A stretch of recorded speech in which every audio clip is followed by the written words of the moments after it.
Sangkal diri dan pikul salib. Renungan diinspirasi dari bacaan Injil Matius ayat 16 bab 24 sampai 28.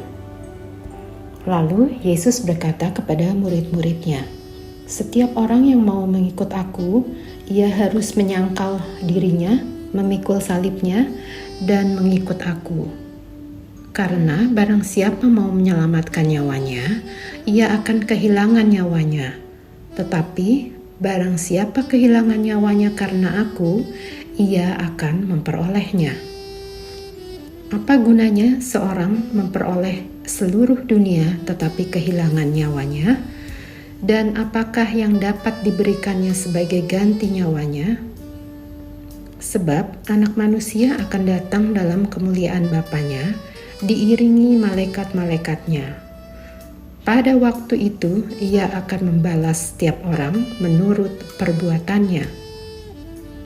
Aku berkata kepadamu, sesungguhnya di antara orang yang hadir di sini ada yang tidak akan mati sebelum mereka melihat Anak Manusia datang sebagai Raja dalam kerajaannya."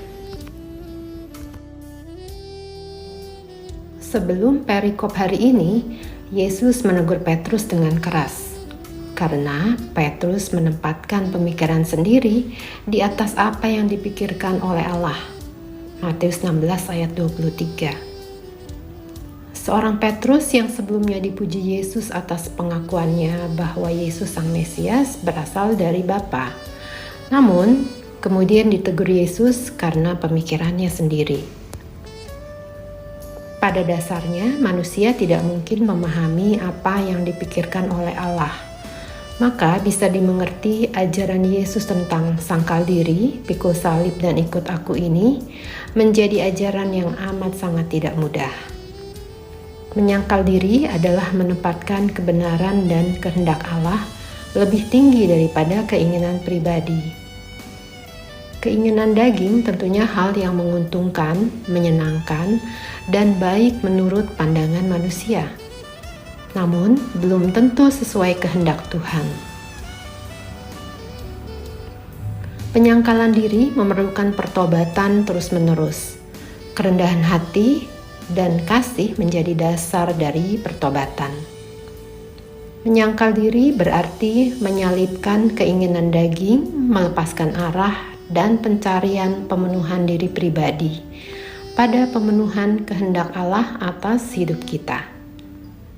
Kesulitan muncul saat menyadari berapa banyak dalam kehidupan sehari-hari kita bertanya dulu pada Allah sebelum mengambil keputusan-keputusan.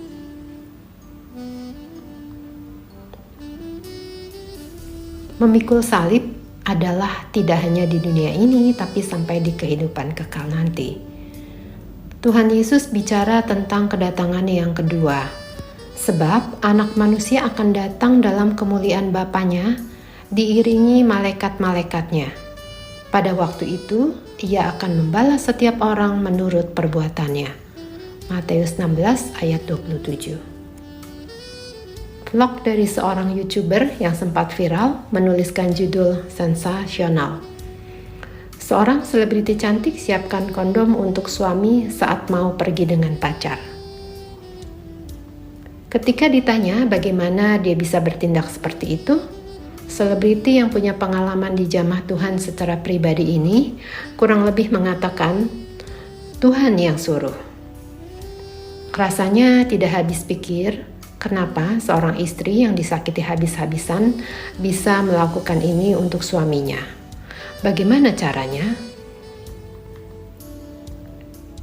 Satu-satunya cara adalah relasi yang intim dengan Tuhan. Dengar-dengaran petunjuk Allah Roh Kudus, percayakan seluruhnya pada Tuhan, dan berserah dengan melepaskan pengampunan dan memberikan kasih. Maka Tuhan akan memberikan jaminan, yakni respon hati yang benar. Damai sejahtera dan sukacita terus-menerus dialami, meskipun secara duniawi persoalan masih harus dihadapi. Saat dia bisa melakukan hal seturut petunjuk Tuhan, dia mampu mempertahankan perkawinannya. Tuhan, tanamkan pikiran-Mu dalamku. Berikan matamu supaya aku tidak hanya melihat dengan mata jasmaniku, tapi bisa melihat apa yang Kau lihat, supaya aku tidak memandangmu dengan lensa yang salah. Aku ingin mengenal kebaikan-Mu sepenuhnya. Amin.